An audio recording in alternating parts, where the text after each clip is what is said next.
It was the first battle of World War II, which was actually done on Japanese soil, where most of the Pacific campaign was retaking islands that the Japanese had taken. This was the first island that was theirs. So it was an interesting time, an interesting project, and then I became interested very much in General Kurabayashi, who defended the island as well, so I ended up doing 2 pictures, one on the Flags of Our Fathers and another one that we wrote from scratch.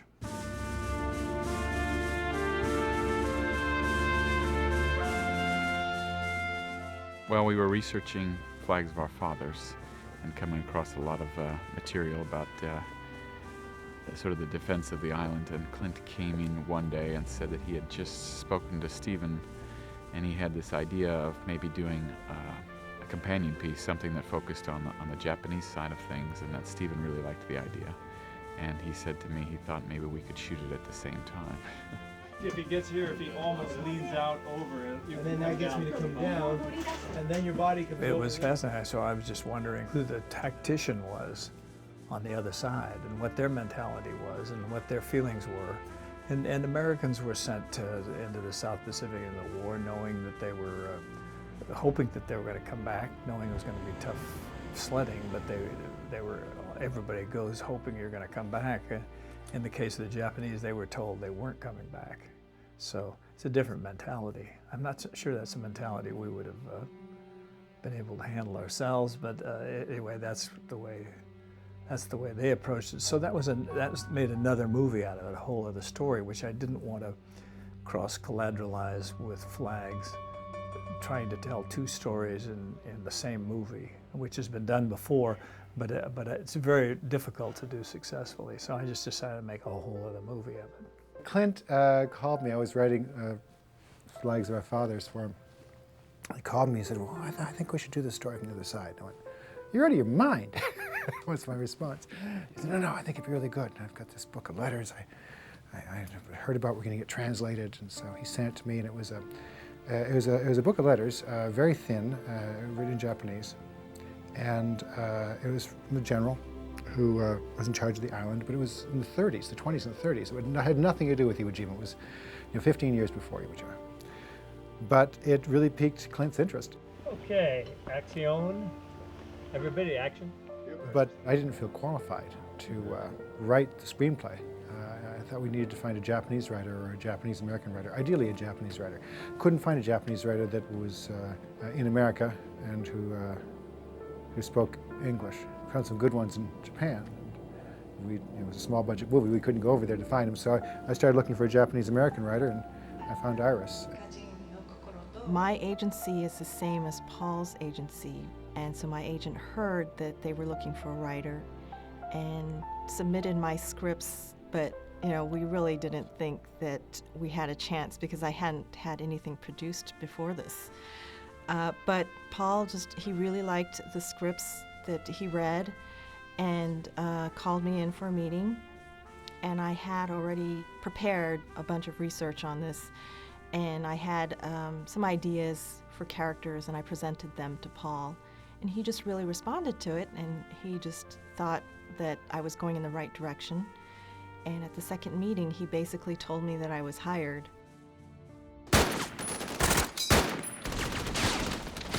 When the bad guys come over the hill, those bad guys are the Americans in this story we're telling. And you really have to empathize with people who would be villains in other films and tell them from their perspectives, because we wanted to show from the beginning is there were many perspectives. There were as many perspectives on the Japanese side as there were on the American side, and we wanted to show that, and Iris found 2 or 3 storylines that would help illustrate that.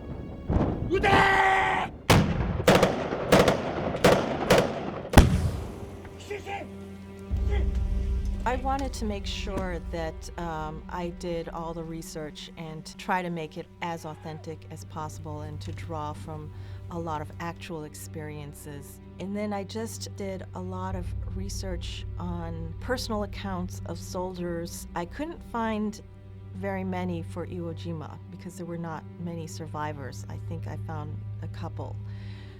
So I started looking at accounts from other battles.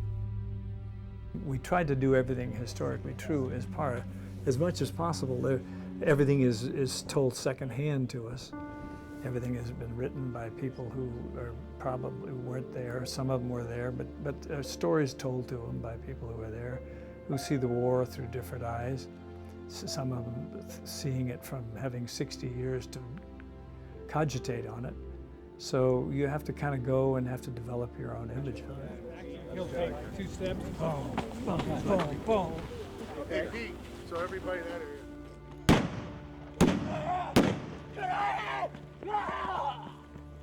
2 or 3 of the characters, the larger characters, are fictionalized, but we knew at that point in the war that they were sending men to war who they wouldn't have sent 2 or 3 years ago, and so they were guys who were 35 years old or 40 years old, or young men, 15, 16-year-olds or younger, were being sort of swept off the street and sent. So we knew the type of people that we wanted to use in the story.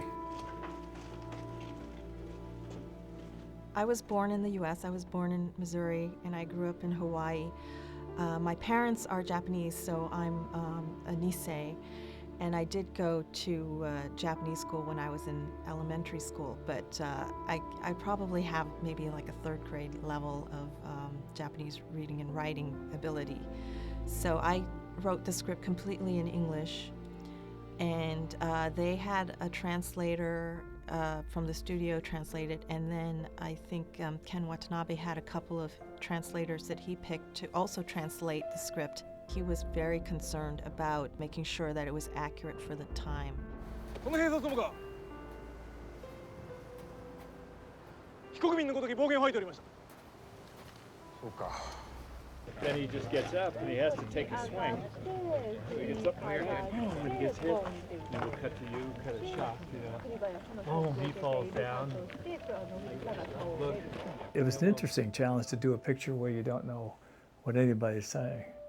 I mean, you know what they're saying because you know what the story's about, you know the script backwards and forwards, but when all of a sudden people start talking in a language that you're not really that familiar with, or you're not fluent in, it's interesting. It's great. I mean, I loved it. It was a great challenge, but it's different.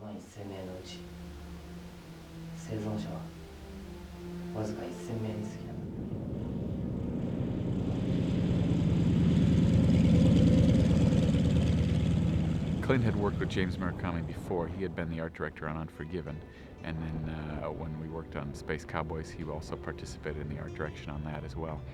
And we remembered him very well. I received a call from Rob Lawrence, and he said, "Would you be interested?"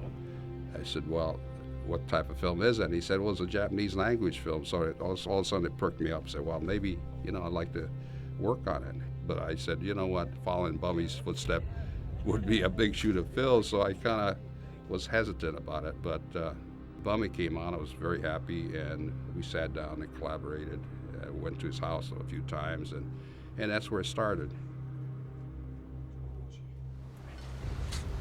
この島は神聖な国土の一部やないか。どこが神聖なんだよ、こんな島。 We were shooting Iwo Jima at Malibu, but I was very fortunate to be able to go to Iwo Jima for one day, and it was mainly to see if there are any shots that didn't work at Malibu, which would have been very difficult because they said we couldn't dig any hole on any beach at that time where the attack took place. We couldn't because it was very sacred now, and it was quite an experience for me to go down into some of the caves and see firsthand, and where you can just imagine the people down there where it's hot and steamy, and then near the end with lack of food, and they were eating bugs and foraging out to get water, and that's when it was very dangerous because they had to actually leave their caves. So it to me it tells a story about the suffering and where both sides suffered, and I think 27,000 people died on the island. So it was an emotional thing for me because my ancestors came from Japan and raised here, and my father being Japanese and it was Shinto, and my mother was born here, so I was caught between two cultures, and I was raised that way. So that's why it interested me, see that aspect of the war, that happened. But they did go back post-production, shot some of the excavation scenes prior to it going into the tunnels, and then they shot the new monument that's there on top of Suribachi.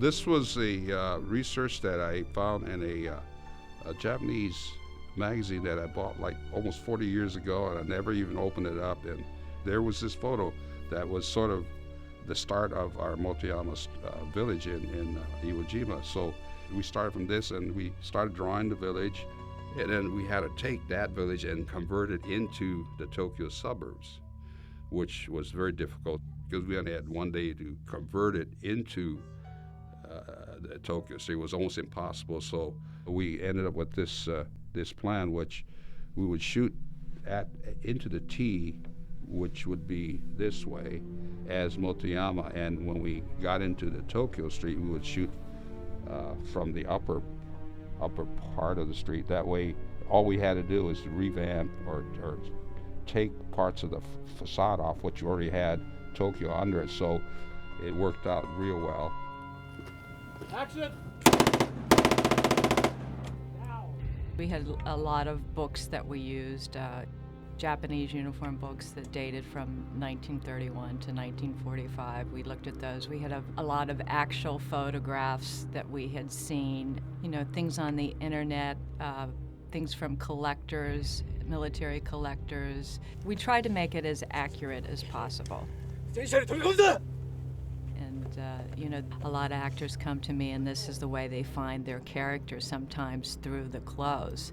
And especially with the different characters in this movie, I try to make them each a little bit different to fit their personalities, even though you don't have that much creativity with a uniform because there's only so many pieces to do that with. Also in a war movie, sometimes it's confusing because with all the action that's going on, you don't know who's who with the helmets, and I just wanted to make sure that each one had their own personality, especially with Saigo, because he didn't want to be there, so he looked almost childlike in a way, and that followed through with the other characters as well. Shimizu was a Kempitai, so he was almost like what we consider a military police. And he looked very straight and kind of stiff, so we made sure that his clothes always appeared that way. His uniform was always buttoned up, and he was very put together all the time. This is Kurabayashi. He's at Harvard University, and he's actually in the movie. He's doing sketches of the traffic jam that's in front of him. The clothes that I made for him are nice wool fabrics. The 20s, it was a 20 overcoat with the long sleek, and it's fitted at the waist, and then a suit of that period as well, and a Homburg. This is Kurabayashi in 1929, and it was at a dinner party for officers. And this is a Japanese cavalry uniform, and you can see on the sleeves the bullion work and on the collar, and the green wool signifies cavalry. And the uniform was made out of actually a dark blue, almost like a midnight blue wool. This is Hanako. This is Saigo's wife, and she's pregnant. She's about 6 months pregnant, and she has her apron over a kimono. We know kimonos many times as being silk, and because the war was happening, they were not allowed to wear silk kimonos because it was disrespectful. So at that time, they wore kimonos that were kind of plain, and because there was no money as well because of the war. おめでとうございます。 召集令状です。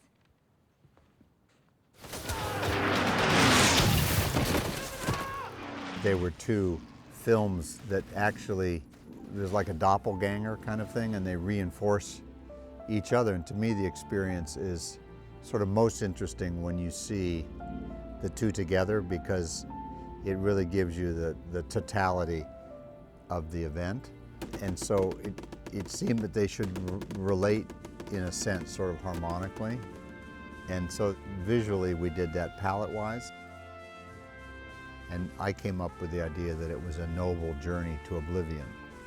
And I guess that's how I approached it, was that the idea of nobility through this, that these characters under incredible duress had a nobility about them.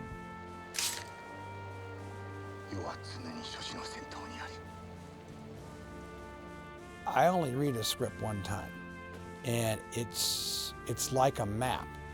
And I always say that to people, but it's like a map of where we're going.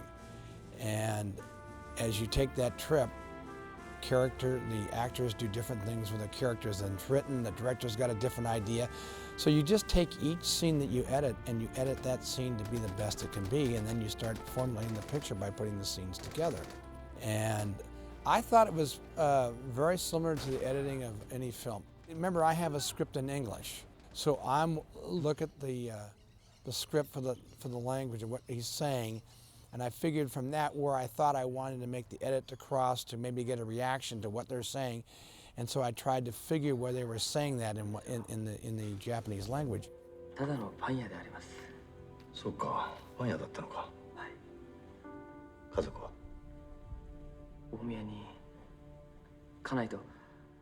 Performance is not just speaking the dialogue, but it's also your movements, your reaction. I look in their eyes, and we actually edited that film, and it was about 2 hours and 50 some odd minutes in the first cut. And when we got down to 2 hours and 26 minutes, we brought one of the interpreters in, and they went through the film, and there were 4 words to fix. And Rob stood up and says, "I am impressed." This is kind of a nice shot. Yeah, the opening, yeah. This opening here. Okay, set. Come ahead. Background. People are going to see a war from an American director on opposite side of a story of what these soldiers were up against and what they went through to try to survive and defend their country. And I think that that's something that's never been done before. And I'm certainly is done where one director is back-to-back done a film on both sides of a war. He'll just rise right up with you and point it right in the camera and just boom. Clint approaches everything with such confidence that it's contagious. He's been around so long, he's done so much. There's nothing that really scares him. So the idea of doing a film in Japanese, in a foreign language, set in a foreign country, is not something that scared him, and therefore it didn't concern us. We knew that if he got through it, we'd get through it. My parents are from Japan, and my mother was actually, when she was a little kid in Japan, her house was burned down during a fire raid over Tokyo. And after I thought about it, the fire raid actually took place right around the time that Iwo Jima was falling. So it was a major fire raid too that burned Tokyo to the ground. There were like 100,000 people who died during that one fire raid. And so thinking about that, and then thinking about the soldiers who are trying to prevent that on the island, it does have sort of a personal note for me. I met with the men who were on the Iwo Jima Association, which is an association of veterans who would include the son of Baron Nishi, who was on the island, died on the island, and the grandson of General Kurabashi, and so there's a lot of relatives who are interested in the stories. And I think they thought it was rather odd that an American wants to come and do a story on a Japanese general and all that. But now that many decades have gone by, I think it was important for the Japanese public to appreciate the men, even though it's not about winning or losing the war, who won or who lost. It's just about the sacrifices they made for their country, rightly or wrongly. They made them.